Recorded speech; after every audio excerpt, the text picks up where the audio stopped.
Luto tayo ng miswa. Gigisahin muna natin ang sibuyas. Isa muna sibuyas. Tapos, yung ating bawang. Gigisahin muna natin.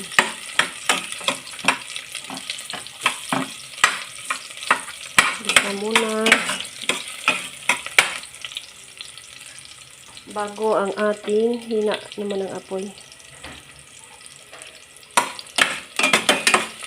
Walang ulam yung alaga ko, kaya magluluto ako ng ulam para sa kanya.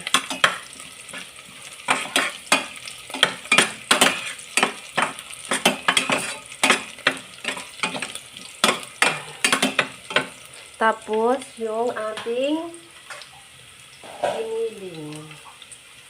Yan, giniling.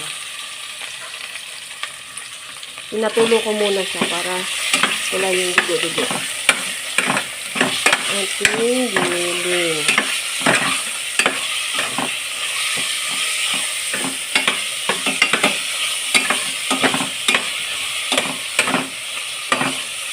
Hanggang maging ano na siya, hanggang sa maging golden brown. Saka natin siya lalagyan ng tubig. So ngayon, hayaan lang muna natin siyang mantika. Takpan muna na. Ay, hindi pala yung pantakip. Takpan muna natin. Takpan muna. Ngayon, titingnan natin kung yan. Yan siya. Haluin muna natin. Haluin. Hanggang sa mag-ubos yung tubig, nilagyan natin siya ng tubig. Ayan. Takpan ulit.